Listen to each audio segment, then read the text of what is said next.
He began his career as a Baptist preacher, but went on to lead a sweeping grassroots effort to end racial discrimination, known as the Civil Rights Movement. Along the way, Martin Luther King Jr. made history and emerged as one of the most influential leaders of the 20th century. Before the Civil Rights Movement began, segregation policies known as Jim Crow laws kept African Americans in a separate and generally inferior world from whites. African Americans went to separate public schools, ate in separate restaurants, and even had to use separate public restrooms. They had to sit in the back of buses and give up their seats to any white people standing. But in 1954, Jim Crow suffered a stunning defeat.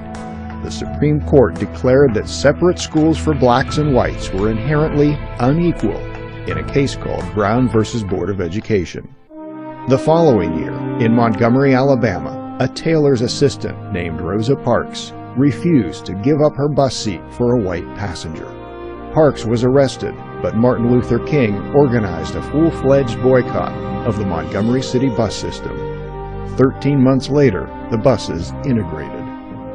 The Montgomery boycott inspired more efforts to end segregation. In 1963, King and other civil rights leaders organized the March on Washington.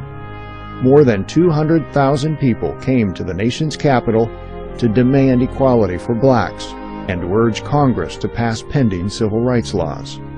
Standing at the base of the Lincoln Memorial, King spoke the words, "I have a dream today," describing his hope for a future in which all men would be brothers.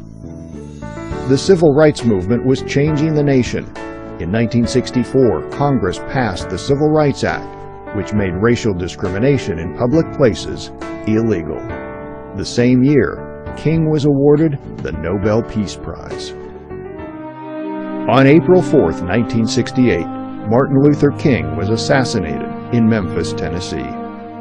But the movement he helped to lead lived on, inspiring other groups, such as Hispanics, women, and the disabled, to fight for equal treatment under the law and completing King's legacy of greater social justice for all Americans. I have the pleasure to present to you Dr. Martin Luther King, Jr.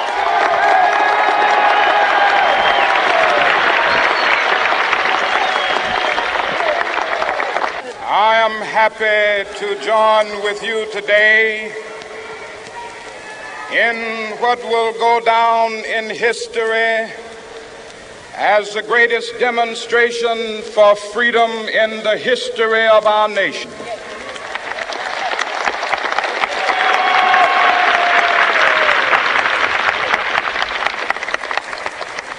Five score years ago, a great American in whose symbolic shadow we stand today signed the Emancipation Proclamation. This momentous decree came as a great beacon light of hope to millions of Negro slaves who had been seared in the flames of withering injustice. It came as a joyous daybreak to end the long night of their captivity. But 100 years later,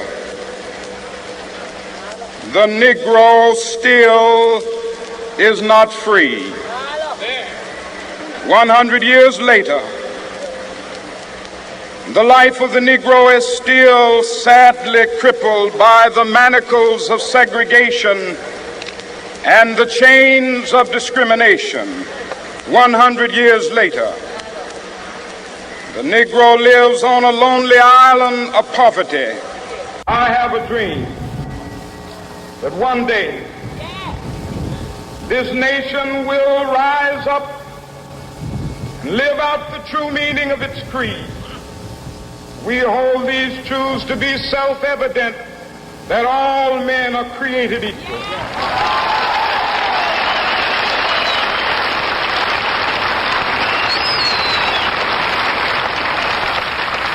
I have a dream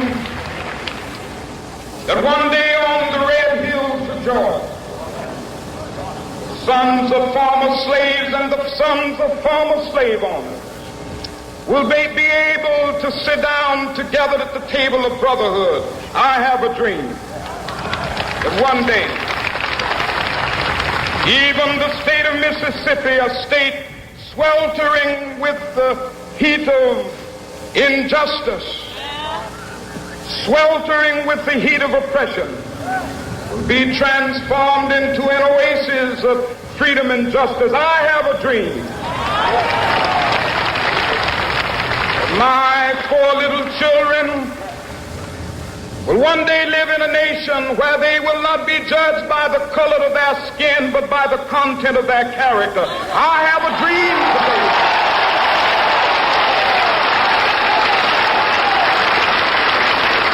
I have a dream that one day, down in Alabama, with its vicious racists, with its governor having his lips dripping with the words of interposition and nullification. One day right there in Alabama, little black boys and black girls will be able to join hands with little white boys and white girls as sisters and brothers. I have a dream today.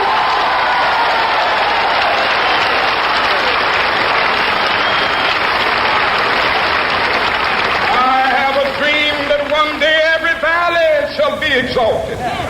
And every hill and mountain shall be made low, the rough places will be made plain, and the crooked places will be made straight, and the glory of the Lord shall be revealed, and all flesh shall see it together. This is our hope. This is the faith that I go back to the South with. With this faith, we will be able to hew out of the mountain of despair a stone of hope. With this faith, we will be able to transform the jangling discords of our nation into a beautiful symphony of brotherhood.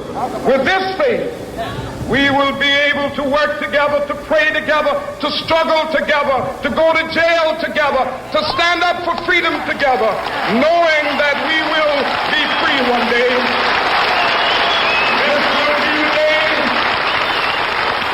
This will be the day when all of God's children be able to sing with new meaning, my country, tears of thee. Sweet land of liberty, of thee I sing. Land where my fathers died, land of the pilgrim's pride. From every mountainside, let freedom ring. And if America is to be a great nation, this must become true. And so let freedom ring. From the prodigious hilltops of New Hampshire, let freedom ring. From the mighty mountains of New York, let freedom ring. From the heightening Alleghenies of Pennsylvania, let freedom ring. From the snow-capped Rockies of Colorado, let freedom ring. From the curvaceous slopes of California. But not only that, let freedom ring from Stone Mountain of Georgia. Let freedom ring from Lookout Mountain of Tennessee. Let freedom ring from every hill and molehill of Mississippi, from every mountainside. Let freedom ring in Whitney Capital. When we allow freedom ring, when we let it ring from every village and every hamlet, from every state and every city, we will be able to speed up that day when all of God's children, black men and white men, Jews and Gentiles, Protestants and Catholics, will be able to join hands and sing in the words of the old Negro spiritual, free at last.